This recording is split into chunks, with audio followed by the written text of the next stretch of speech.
السلام علیکم. Controversy today کے ساتھ آپ کی خدمت میں حاضر. جیسا کہ آپ کو معلوم کہ اب تک کی اہم خبریں اور ان خبروں پر ہمارے تبصرہ نگاروں کی رائے. تبصرہ نگاروں کے تعارف سے پہلے آج کے موضوعات کا آپ سے تعارف کروا دیں.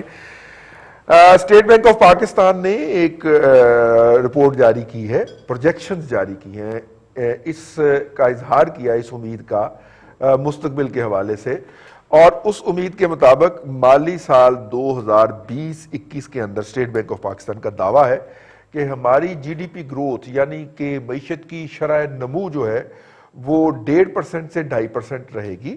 انہوں نے کہا 2020-21 کے حوالے سے. دوسرا انہوں نے کہا جی اسٹیٹ بینک آف پاکستان جو ہے نہیں, ہمارے ہاں افراط زر کی شرح 7 سے 9% رہے گی. ایشیائی ترقیاتی بینک کہہ چکا ہے کہ 10.5 سے 11% رہے گی. ایشیائی ترقیاتی بینک یہ بھی کہہ چکا ہے کہ معیشت کی شرح نمو جو ہے وہ 0.4 سے 1.5% کے درمیان رہے گی. تو 1-2% اوپر چل رہے ہیں. -0.4 سے 1% کے درمیان کہیں ہماری شرح نمو رہے گی. یہ جو ہے یہ ایشیائی ترقیاتی بینک کہہ چکا. میں دونوں کے کمپیئر کرتا جا رہا ہوں. اسٹیٹ بینک نے کہا ہے جی کہ ہماری جو باہر سے آنے والے ایکسپیٹریٹس کے پیسے ہیں یا ریمیٹنسز ہیں, ترسیلات زر ہیں, وہ 22 سے 23 ارب ڈالر رہیں گی, اور ہماری برآمدات جو ہیں وہ 23 ارب ڈالر تک رہیں گی. 23.4 سے 23.24. یار وہ اسحاق ڈار صاحب جو تھے وہ 50% ڈیویلیوشن کیے بغیر ایکسپورٹس جو تھے وہ 24.5 ارب ڈالر کو ٹچ کرو آگے سے. آپ نے 50% ڈیویلیوشن کرنے کے بعد یہ کر دیا. ٹھیک ہو گیا. اور بھی بہت ساری اس طرح کی باتیں جی ڈی پی کے بھی حوالے سے. کرنٹ اکاؤنٹ ڈیفیسٹ انہوں نے کہا 1 سے 2% کے درمیان رہے گا of total G D P. یہ پروجیکشن جو ہیں یہ اس کے علاوہ یہ بھی ساتھ میں کہ پاکستان کی 52 سال کے بعد پہلی دفعہ جو گروتھ ہے وہ نیگیٹو میں جائے گی. یہ پروجیکشنز ہے اگلے سال کے لیے. پچھلے سال تو نیگیٹو تھی, اگلے سال بھی نیگیٹو. یہ جو ہے کوئی اچھی بات نہیں ہے. پاکستان کے وزیر اعظم افغانستان کے دورے پر ہیں. ایک روزہ دورہ ہے, شام کو ان کی واپسی ہو گئی, اور اس دورے کے دوران اگر ہم اس کا تھوڑا سا فالو اپ لیں تو ابھی پچھلے دنوں ہی حکومت نے لاہور اسلام آباد کے اندر ایک کانفرنس ہوئی تھی, بزنس اینڈ ٹریڈ کی کانفرنس تھی, اور اس بزنس اینڈ ٹریڈ کانفرنس کے اندر دو بائیلیٹرل اور افغان جو ٹرانزٹ ٹریڈ ہے ایگریمنٹ اس کے اندر سجیسٹ کی گئی تھی, بڑی ترامیم آئی تھی, اور یہ دورہ کہا گیا اس کا فالو اپ ہے. ایڈوانس پرائم منسٹر کی ایڈوانس پارٹی کے طور پہ رزاق داؤد صاحب کابل میں ہیں گزشتہ 2 روز سے, بلکہ 3 روز سے, اور آج جو ہے انہوں نے جوائن کیا اس کو. یہ جو پرائم منسٹر صاحب گئے, 1 دن کا دورہ تھا, صبح گئے شام کو واپس آئے. اشرف غنی صاحب نے ان کو خصوصی طور پہ انوائٹ کیا تھا. جاندی بہار نے میوے نے اشرف غنی صاحب, لیکن پتہ نہیں ہماری حکومت جو ہے جس طرح سارے انڈے انہوں نے ٹرمپ کی ٹوکری میں ڈالے تھے نا, اس طرح سارے انڈے جو ہے وہ اشرف غنی کی ٹوکری میں ڈالنے کے موڈ میں ہے. پتہ نہیں ہے اتنی چھیتی کیوں پئی ہوئی ہے. لیکن یہ 2 ہمارے آج کے موضوعات اور آج کے مہمانوں کا آپ کو تعارف کرواتے چلیں. لاہور اسٹوڈیو میں ہمارے ساتھ موجود ہیں پروفیسر نعیم مسعود صاحب. نعیم مسعود صاحب جو ہیں وہ اکیڈمیشین بھی ہیں, کالم نگار بھی ہیں, اور یار دوست بھی ہیں. میرے منہ سے یہ نکلنے لگا تھا. اور ان کے ساتھ رکھتے ہیں جناب ارسلان رفیق بھٹی صاحب, ہمارے لاہور بیورو چیف. اور اگر آپ کو فون لائن پہ لیں تو فون لائن کے اوپر جو ہے وہ جناب پاکستان کے نامور ایڈیٹر اور آج کل کالم نگاری کرتے ہیں, بہت بڑا نام ہے پاکستانی صحافت میں, جناب عبداللہ طارق سہیل صاحب. اور اسکائپ پہ ہمیں جوائن کریں گے جناب خالد محمود رسول صاحب, پولیٹیکل اکانومی کے اوپر لکھتے ہیں آپ, ان کے کالم روزنامہ ایکسپریس میں پڑھتے رہتے ہیں. عبداللہ طارق سہیل صاحب سے آغاز کرتے ہیں. پاکستان کی 52 سال بعد جی معیشت جو ہے وہ گئی ہے نیگیٹو کے اندر جی, اور پہلے اس وقت گئی تھی جب بھٹو صاحب میرا خیال جو تھے انہوں نے الگ ہو کے پیپلز پارٹی بنائی تھی, اور ایوب خان صاحب کی جو جتنی ڈیولپمنٹ تھی وہ دھڑام سے گر گئی تھی, وہ جو ہم پڑھتے رہتے ہیں جی اس کے ترانے. اور پھر محبوب الحق نے چیف اکانومسٹ تھے اس وقت, یہ اعتراف کیا تھا کہ ٹرکل ڈاؤن اکانومی جو ہے یہ ناکام ہو گئی ہے, اور میں معافی چاہتا ہوں یہ جو شروع کی گئی تھی. تو اس کے بعد جی اب بھی ماشاءاللہ ایوب خان صاحب ایسا ہی دور ہے, تو اب جی نیگیٹو گئی ہے اکانومی. سر کیسے دیکھتے ہیں آپ؟ یہ تاریخ اپنے آپ کو دہرا رہی ہے یا نااہلیوں کا ایک سلسلہ ہے جو ابھی تک ختم ہونے میں نہیں آ رہا؟ آپ نے اتفاق سے دونوں باتیں درست کر دی اور وہ ایک ساتھ درست ہیں. ایک طرف تو یہ نااہلی کا جو فیکٹر ہے وہ تو اب مسلمہ ہے، یعنی اس کو غیر متنازع اس میں کوئی بات رہی نہیں کہ کمال درجے کی نااہلی ہے. اگرچہ مجھے ایک آدمی کو اس سے اختلاف ہے، مجھے شک پڑتا ہے کہ یہ نااہلی نہیں ہے بلکہ یہ شاید جان بوجھ کر معیشت کو ٹھکانے لگایا جا رہا ہے. اس کی وجہ میرے خیال میں یہ ہے کہ پاکستان کو امریکہ، اسرائیل یا بھارت یا دوسرے ملک پہلے ان کی خواہش ہے کہ اس کی دفاعی صلاحیت کمزور کی جائے. تو دفاعی صلاحیت کمزور کرنے کے لیے پاکستان کی معیشت کو نشانہ بنایا گیا ہے اور وہ معیشت نشانہ بن رہی ہے. دوسری بات آپ نے فرمایا ایوب خان کے حوالے سے کہ تاریخ خود کو دہرا رہی ہے. تو جناب یہ خان صاحب ایک مرتبہ نہیں، دو مرتبہ نہیں، یہ غالباً درجنوں مرتبہ ایوب خان کو اپنا آئیڈیل قرار دے چکے ہیں. آج بھی فیصل آباد میں انہوں نے خطاب کرتے ہوئے کہا، ایوب خان کا نام لینے کی تو تھوڑا سا وہ جھجک گئے، لیکن یہ کہا کہ ایک زمانہ تھا جب پاکستان کا صدر امریکہ جاتا تھا تو وہاں اس کا استقبال ہوتا تھا شاندار، اب نہیں ہوتا. تو یعنی اب بھی ان کے ذہن میں وہ گولڈن پیریڈ تازہ ہے اور وہ اس کو دہرانے کی کوشش کر کے لاشعوری طور پر اپنی خواہش سامنے لاتے ہیں کہ وہ دوسرا ایوب خان بننا چاہتے ہیں. ہمیں یہ پتہ ہے کہ ایوب خان کا استقبال کیوں ہوا تھا. وہ پاکستان یک طرفہ طور پر امریکہ کی جھولی میں سب سے پہلے ایوب خان ہی گرایا تھا. آپ کو زیادہ ہسٹری کا علم ہے، آپ زیادہ پڑھتے ہیں. تو صرف نہ صرف یہ کہ دفاعی باتوں کی شکل میں بلکہ یہاں پاکستان میں امریکہ کے اڈے بھی قائم ہوئے اور پاکستان پہلی مرتبہ ایوب خان کے دور میں مالیاتی غلام بنا اور IMF سے ہم نے قرضے لے کر ایک مصنوعی خوشحالی کا ایک ڈرامہ بچایا. اگر آپ کو کہیں سے یہ کتاب مل سکے، جماعت اسلامی کے ایک ماہر معیشت ہوتے تھے سید صدیق الحسن گیلانی، انہوں نے ایک چھوٹی سی کتاب غالباً 100-150 صفحے کی کتاب ہوگی بلکہ اس سے بھی چھوٹی تھی، اس کا نام تھا ترقی اور افلاس. اس میں انہوں نے اعداد و شمار کی روح سے یہ بتایا تھا کہ ایوب خان کے دور میں جو ترقی ہوئی وہ جھوٹ تھی اور صرف چند گھرانوں کی فیکٹریاں لگیں اور ان کے اثاثے بڑھے اور وہ ایک لوٹ مار اور اقتصادی زوال کی بنیاد اس دور میں رکھی گئی. تو یہ ایوب خان کا کنپیریزن میں نے اس لیے کیا کہ خان صاحب جو ہیں وہ ایوب خان کا ماڈل لانا چاہتے ہیں اور ایوب خان کا ماڈل اگر 2 لفظوں میں بیان کرے تو یہ ہے کہ غریبوں سے چھین کر امیروں کو دو. اور ہمیں نظر آتا ہے کہ عمران خان یہی کچھ کر رہے ہیں، بلکہ ایک لطیفہ سا بنا ہوا ہے کہ سلطانہ ڈاکو وہ تھا جو امیروں سے چھین کر غریبوں کو دیا کرتا تھا اور اب جو ڈاکو آیا ہے وہ غریبوں سے چھین کر امیروں کو دے رہا ہے. تو وہ اقتصادی ماڈل جو ایوب خان نے نافذ کیا وہ اقتصادی ماڈل اب دوبارہ عمران خان چاہتے ہیں کہ وہ اس کو نافذ کرے اور پہلے سے اپنی شدت میں وہ بڑھ کر اسے نافذ کرے. ٹھیک. خالد محمود رسول صاحب کی طرف جاؤں گا. اگر انہوں نے اکنامک انڈیکیٹرز کا معائنہ کر لیا ہے، خالد صاحب ٹرکل ڈاؤن امپیکٹ جو ہے، افیکٹ جو ہے وہ ہم نے 60s میں تجربہ کر لیا تھا اور وہ ناکام ہو گیا تھا. اس کے بعد پھر مشرف دور کے اندر ہم نے پھر ٹرکل ڈاؤن افیکٹ کا ترجمہ کیا.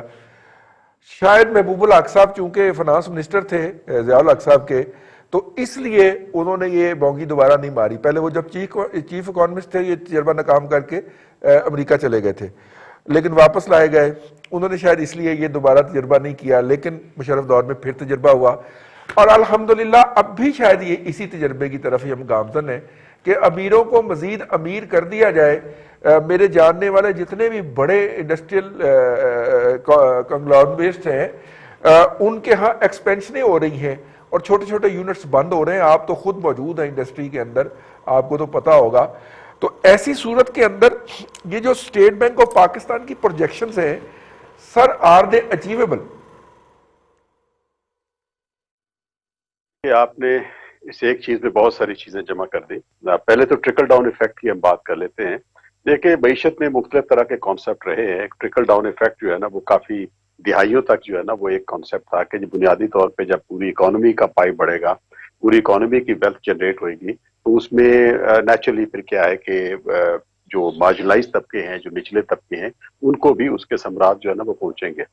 اچھا, کئی دہائیوں کے بعد ہم نے دیکھا یہ کہ جو ڈسٹریبیوشن آف ویلتھ ہے وہ ہمارا جو کیپٹلزم نظام ہے یورپ کا, امریکہ کا, جو اس میں ہم بھی تھوڑا سا جس شکل میں بھی ہمارے ہاں موجود ہے, وہ بجائے خود اپنی ترکیب میں کچھ اس طرح ترتیب پا گیا ہے کہ وہ اس میں جو ثمرات ہیں وہ ایک انتہائی ان ایون طریقے سے, انتہائی ایکسیسو طریقے سے جو دولت کا ارتکاز ہے وہ اوپر کے طبقات میں ہوتا چلا جاتا ہے, اور نیچے والے طبقات جو ہیں ان کے پاس وہ ثمرات نہیں آتے. لیکن یہ کئی ڈیکیڈ تک ڈنڈورا جو ہے نا world bank, I M F اور تمام ہمارے کنسلٹنٹس اور جو ویسٹرن بہت ساری یونیورسٹیز جو ہے نا وہ ڈنڈورا پیٹتی رہی. لیکن آخر پہ دیکھا یہی گیا کہ جو ڈسٹریبیوشن آف ویلتھ ہے اس میں اس انداز میں کوئی پیراڈائم شفٹ نہیں ہوا. امیر امیر سے امیر تر ہوتے چلے گئے. بلینئرز کی تعداد جو ہے وہ امریکہ میں, یورپ میں, انڈیا میں, چائنا میں بڑھتی چلی گئی ہے. لیکن یہ ہے کہ جو نچلے طبقات کے حالات کار ہیں, زندگی کے معمولات ہیں, اس کے اوپر اتنا افیکٹ نہیں پڑا. Last time you are absolutely right کہ جب ماشاءاللہ شوکت عزیز صاحب تھے, وہ کیونکہ انگریزی ذرا بڑی خوبصورت بولتے تھے, بڑے متانت کے ساتھ وہ گفتگو کرتے تھے, تو ان کی گفتگو سے ٹرکل ڈاؤن یہی لگتا تھا کہ بس یہ اب اکانومی کا پیالہ جو ہی چھلکنے والا ہے, اس کے بعد سب نچلے طبقات جو ہیں سب کچھ انہی کے پاس ہی آئے گا, اوپر والے طبقات میں اور کیا کرنا ہے. لیکن یہ کہ at the end of the day ہم نے دیکھا کہ نہیں, ڈسٹریبیوشن آف ویلتھ میں جب تک اس پورے اکنامک سٹرکچر کو اوور ہال نہیں کیا جاتا, تب تک جو ہے وہ غریب اور درمیانے طبقے کے جو ہے وہ حالات کار اور روزمرہ معمولات نہیں بدلتے. ہمارا جو اس وقت کا بھی ایگزسٹنگ سٹرکچر ہے اس میں کوئی پیراڈائم شفٹ نہیں ہے, تو لہٰذا انفارچونیٹلی وہی ٹرینڈ جاری ہے کہ جو کنسنٹریشن آف ویلتھ ہے وہ اوپر کے طبقات میں ہے, اور جو درمیانے اور نچلے کے طبقات ہیں ان کی زندگی مشکل ہوتی جا رہی ہے. ایک تو یہ ہو گیا. دوسرا آ جائیے اب اسٹیٹ بینک کی جو آپ کی رپورٹ ہے. دیکھیں اسٹیٹ بینک کی جو یہ 9 ماہی رپورٹ ہے یہ اس لحاظ سے بڑی ان یوزول ٹائمنگ میں ہے, مشکل ٹائمنگ میں ہے کہ آپ کے سامنے ہے کہ جو کووڈ ہے اس نے پچھلے سال دسمبر میں جو اپنے پر پھیلانا شروع کیے, تو یورپ کو اس نے افیکٹ کرنا شروع کیا فیبروری مارچ میں انتہائی ایکسٹریم طریقے سے. پاکستان میں مارچ کے آخری ہفتے میں کمپلیٹ کلوجر ہوا. اب وہ جو پہلا اور دوسرا کوارٹر آف دی ایئر ہے, مارچ جسے کہیے, اور دوسرا کوارٹر جو آپ کا اپریل سے لے کے جون تک کا, وہ ایک انتہائی ڈسرپٹیو انوائرمنٹ میں تھے. We need to give a credit to this thing کہ پوری دنیا کی جو اکانومی ہے وہ جمود کا شکار ہوئی, ڈسرپٹ ہوئی, معطل ہوئی, اور اس کے اثرات پاکستان میں بھی آئے کیونکہ پاکستان انٹرنیشنل مارکیٹ سے بھی وابستہ ہے. پھر ہمارے ہاں بھی جو ہے نا وہ لاک ڈاؤن ہوئے and so on so forth. تو پہلے جو 2 کوارٹرز ہے اس میں نیچرلی کیا ہوا کہ آپ کی اکنامک ایکٹیویٹی جو ہے وہ سلو ڈاؤن نہیں بلکہ نیگیٹو ہوئی, کیونکہ کافی ساری انڈسٹری جو ہے اس کی پروڈکشن روکنا پڑی ہمیں. اچھا, پھر انڈسٹری جب کھلی تو اس میں ایکسپورٹ اورینٹڈ انڈسٹریز اور اسینشل آئٹمس کی انڈسٹریز کو تھوڑا سا کھولا گیا, باقی بہت ساری انڈسٹریز کو ٹائم نہیں ملا. آپ اسی پروگرام میں بار بار کہتے رہے ہیں کہ سروسز سیکٹر کے بہت سارے ایریاز تھے, جیسے سکولز ہیں, شادی ہال ہے, ریسٹورانٹ ہیں, اور بہت سارے سیکٹرز ہیں, ان کو کھلنے کی اجازت جو ہے نا بعد میں ملی, بلکہ وہ بھی پوری نہیں ملی, یا سیکنڈ سرچ کے بعد دوبارہ وہ بند ہونے کی طرف جا رہے ہیں. تو ایک یہ چیز ہمیں ذہن میں رکھنی چاہیے کہ وہ جو کانٹریکشن کی بات ہے نا کہ 52 ایئرز میں پہلی دفعہ کانٹریکشن ہوئی ہے, وہ صرف اور صرف حکومتی پالیسیوں کے سبب نہیں ہوئی. اس کا بہت بڑا جو دخل ہے وہ بنیادی طور پہ کووڈ اور اس کے اثرات کی وجہ سے ہے.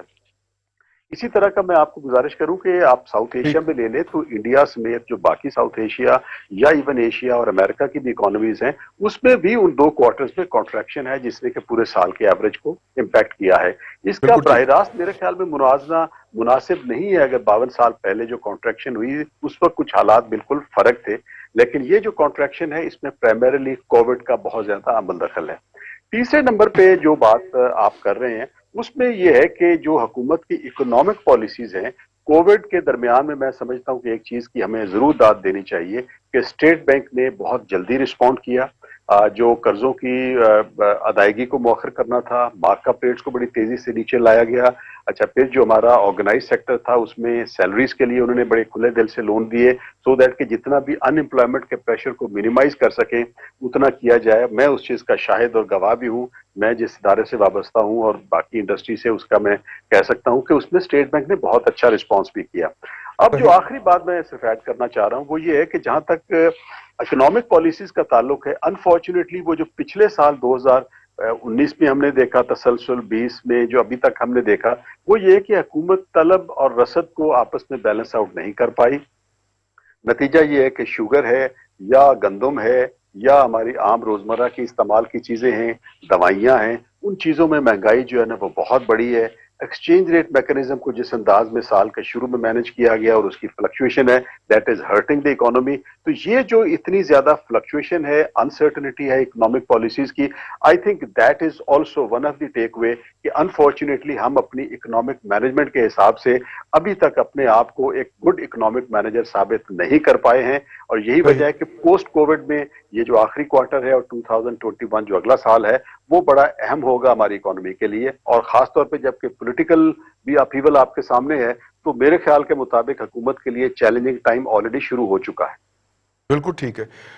پروفیسر صاحب، چنگیز خان نے کہا تھا کہ حکومت کے زوال کی ابتدا کچن سے ہوتی ہے، جب کچن میں بیٹھی خاتون جو ہے حکمران کو گالی دیتی ہے، بد دعا دیتی ہے، اور وہ کیوں بد دعا دیتی ہے؟ جب اس کے بچوں کے لیے جو خوراک ہے وہ مہنگی ہوتی ہے۔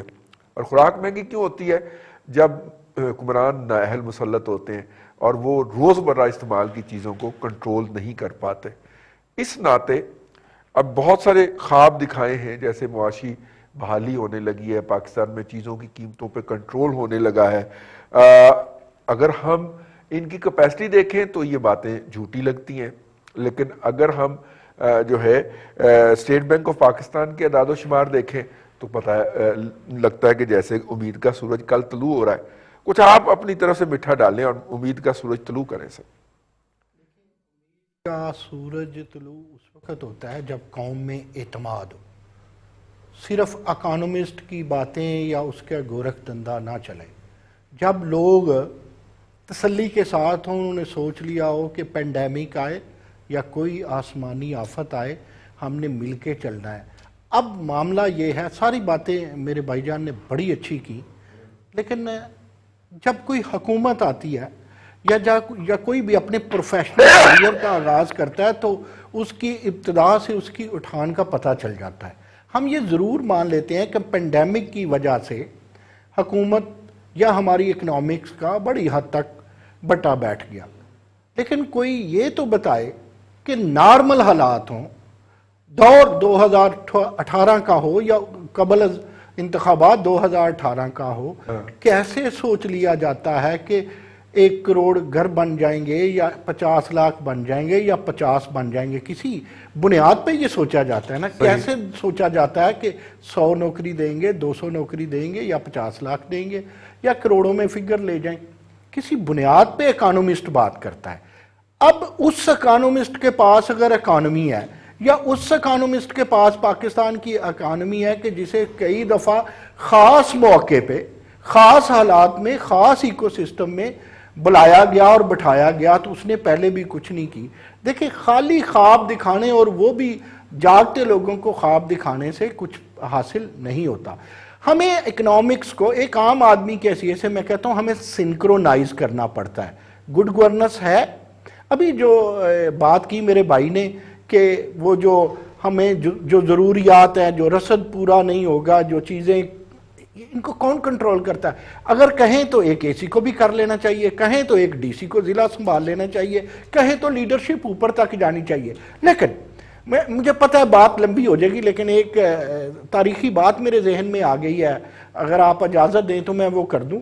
دیکھیں، غالباً 1933 سے لے کر کے 1945 تک روز ویلٹ امریکن صدر رہتا ہے، اور وہ اس وقت عالمی جنگ کی جب دوسری سیکنڈ ورلڈ وار تھی تو امریکن قوم گھٹنوں پہ تھی۔ میرے سب دوستوں کو یاد ہے، جو بھی یہ مبصرین بیٹھے ہیں، کہ وہ پولیو کے مریض تھے روز ویلٹ، اور جب وہ تقریر کر رہے تھے، جب انہوں نے اپنی قوم کو اٹھانا تھا تو 10-12 سال سے کسی نے انہیں کھڑے ہوتے نہیں دیکھا تھا۔ دوران تقریر جب انہوں نے کہا کہ ہم نے وار میں جانا ہے تو وہ دونوں پولیو زدہ ٹانگوں کے باوجود جوش خطابت میں، یا ارادہ کہہ لیں، احساس کہہ لیں یا ادراک کہہ لیں، تینوں چیزوں میں جو مرضی کہہ لیں، وہ اٹھ کھڑے ہوئے۔ جب وہ اٹھ کھڑے ہوئے تو مورخین لکھتے ہیں کہ وہ قوم جو گھٹنوں پر تھی امریکن وہ پیروں پہ کھڑی ہو گئی. یہ ہوتی ہے لیڈرشپ. ہمیں ضرور سنائیں کہ پینڈیمک ہے, لیکن کوئی یہ بھی سنائے ہمیں کہ کہیں کوئی خیال کیا گیا شوگر کا معاملہ کس کا قصور ہے؟ خدا کی قسم پینڈیمک کا قصور نہیں ہے. گندم کیوں مہنگی ہوئی کیا پینڈیمک کا قصور ہے؟ بالکل نہیں. اپنے ایکو سسٹم کے لحاظ سے آپ چیلنجز دیکھیں گے. سروائیول آف دا زرعی ملک ہے. اچھا زراعت ذرا کم ہوتی ہیں تو پہاڑوں سے میوے آ جاتے ہیں, دریا, سارا کچھ ہے. سارا کچھ آپ مینج نہیں کر سکے تو اس کا مطلب ہے نہ آپ کو ہٹی چلانی آئی, نہ آپ کو فیکٹری چلانی آئی, نہ آپ کو مل چلانی آئی, نہ آپ کو حکومت چلانی آئی. تو ویئر از دا مینجمنٹ؟ عام آدمی کو آپ کو 2 روٹیاں نہیں 1 روٹی تو دینی تھی. پاکستان اس دور حکومت میں آپ یقین کریں کہ بہت سارا چیریٹی سے چل رہا ہے. اب چیریٹی میں کیا کمال ہے؟ کوئی مجھے بتائے گا کہ وہ ڈیم کے پیسے کہاں ہیں؟ چلیں ہم ایمرجنسی میں استعمال کر لیتے ہیں. کوئی مجھے بتائے گا کہ جو پینڈیمک میں یونیورسٹیوں کے وائس چانسلروں نے جھوٹ بولا, گورنر کو بھی اعلان کیا, وزیر اعظم کو بھی اعلان کیا, ارے بھائی وہ پیسے کہاں ہیں؟ نہیں تسی ڈیم دے پیسے کہندے ہو تھے, بابا ڈیم والا نہیں لبن ڈیا, وہ پتہ نہیں کدھر ہے. دیکھیں اگر آپ کی نیت اچھی ہو, آپ کا ارادہ اچھا ہو, آپ کا ادراک اچھا ہو تو مخالفین بھی اٹھ کے آپ کے ساتھ چل پڑتے ہیں. اس وقت یہ ہے کہ ان کے بس کا روگ اکنامکس بھی نہیں ہے, مینجمنٹ بھی نہیں ہے, فائنینشیل بھی نہیں ہے, اور ہم اس وقت اس بیماری سے گزر رہے ہیں جسے ہم فائنینشیل سنڈروم کہیں گے. اور آپ چیزوں کو سنکرونائز نہیں کریں, پینڈیمک پہ ڈال دیں تو میرا نہیں خیال عام آدمی چلے گا. آخری بات مجھے پتہ ہے لمبی ہو گئی, بڑا کڑا دور تھا زرداری صاحب کا, تیل مہنگا, پٹرول مہنگا, بجلی آ نہیں رہی, چلایا حکومت کو. 10 ادارے جو ہیں اس وقت اس اینڈ تک تھوڑے رہ گئے لیکن پرافٹ میں تھے. اب نواز شریف کا دور آتا ہے, کہتے ہیں سب کچھ بگاڑ گئے. ہاں بہت بگاڑ گئے, بجلی دے گئے بہت بگاڑ کے, گیس کی ترسیل اچھی کر گئے بہت بگاڑ کے. زرداری صاحب اور نواز شریف ہم ساری عمر بد دعائیں دیں گے, سی پیک لا کر کے دیں گے. بھائی آپ کچھ دیں تو صحیح, ٹھیک سٹیٹ بینک کی طرح صرف تسلی تو نہ دیں. تسلی تو نہ دیں. بھٹی صاحب یہ جو ہے اسٹیٹ بینک نے جو کچھ, ویسے تو یہ ہے نا کہ ہم نے ذرا گفتگو میں وزن پیدا کرنے کے لیے نا یہ پروفیسر معذرت کے ساتھ پینڈیمک کا لفظ, ورنہ وبا اچھا بھلا پیارا سا لفظ ہے یار, وبا یا وبائی امراض اردو کا, اور یہ ہم استعمال کر لیں یار. ویسے آپس کی بات ہے, یہ رپورٹ جو ہے یہ آپ آج گھر لے جائیے گا بھٹی صاحب, اور جا کے ہماری بہن کو دکھائیے گا تو دیکھیے گا وہ آگے سے کیا اس سے چولہا جل جائے گا. بھٹی صاحب نے کیوں غازیات یا شہیدات گھر کچھ پکا کے لے کے جان, رپورٹ لے کے جان گے, کھنے سکھان گے. رئیس صاحب اس میں بات یہ ہے جی کہ آپ کی اکانومی یا معیشت نہیں, معیشت جو ہے وہ چلتی ہے عام لوگوں سے, جب ان کی پارٹیسپیشن ہوتی ہے. پیسہ ٹرکل ڈاؤن ایفیکٹ ہوتا ہے کہ پیسہ اوپر سے نیچے آ رہا ہے. وہ بندہ چیز بازار جاتا ہے, وہ خریدتا ہے, میرے پاس پیسہ آتا ہے, میں اپنے ڈرائیور کو دیتا ہوں, وہ جاتا ہے, وہ چیزیں خریدتا ہے, کپڑے خریدتا ہے. لیکن اس وقت پیسہ یہ ہے جی کہ پیسہ اوپر رہ گیا ہے, نیچے نہیں آ رہا. آپ کی مہنگائی اس لیے آپ کو فیل ہو رہی ہے کہ آپ کی تنخواہ تھی 100 روپیہ, مہنگائی آپ کی ہوئی, آپ کی تنخواہ کم ہو کر 80 روپے پہ آ گئی, پھر مہنگائی ہوئی آپ کی 60 روپے پہ آ گئی, لیکن مہنگائی 100 روپے ہو گئی. تو 40 کا جو گیپ ہے وہ فل نہیں ہو پا رہا. اگر یہ بات مجھے جو اکانومی کا اسٹوڈنٹ بھی شاید بہت تھوڑا سا رہا, میں تو 2 سال پڑھی صرف گریجویشن میں, مجھے سمجھ میں آ گئی کہ جی ڈی پی کیا ہوتا ہے, فلانا کیا ہوتا ہے. جو فگرز ہیں رئیس صاحب جو آئے ہیں نا وہ بڑے اچھے ہیں, لیکن ہو سکتا ہے, اس کا پروجیکٹڈ کا ہوتا ہے ہو سکتا ہے. یہ وہی چیز ہے کہ توقع کر رہے ہیں. توقع یہی ہے کہ جی 70 سال سے توقع کر رہے ہیں, شہباز شریف پیسے دے دے گا. نہیں, یہ وہ والی توقع ہے کہ عمران خان آئے گی, الف اٹھائے گی $200 ارب باہر سے, وہ والی وہ 200 تو نہیں آئی, لیکن وہ 400 ارب کال گزشتہ روز ہم نے کیا, وہ 400 یا 80 ارب آپ نے بیچ میں ڈال دیا اس میں. بات یہ جی کہ عمران خان صاحب کے ایماندار ہونے سے, اچھا ہونے سے, اس بینک کی رپورٹ سے میرے گھر کا چولہا اس طرح نہیں چل رہا جس طرح ماضی میں چلتا تھا. میرے گھر میں وہ بل آپ دیکھ لیں کہ سردیوں میں لوگوں کی زبانیں باہر آ گئی ہیں بجلی کے بلوں کے اوپر. وہ بھائی اگر آپ نے کچھ نہیں کیا, ٹھیک ہے اکانومی ہمارے سے نہیں ہوئی, ماضی کی کرپشن کی وجہ سے میں نے مان لیا. قیمتیں, گزشتہ روز ایک بیان آیا آپ کے 3 وزراء کا چھپا ہوا تھا اخبار میں, اچھے خاصے وزراء سمجھدار, کہتے جی وہ ماضی کی اس کے نواز شریف کی وجہ سے مہنگائی ہوئی ہے. وہ بھائی اس کو تو گئے 2.5 سال ہو چلے ہیں,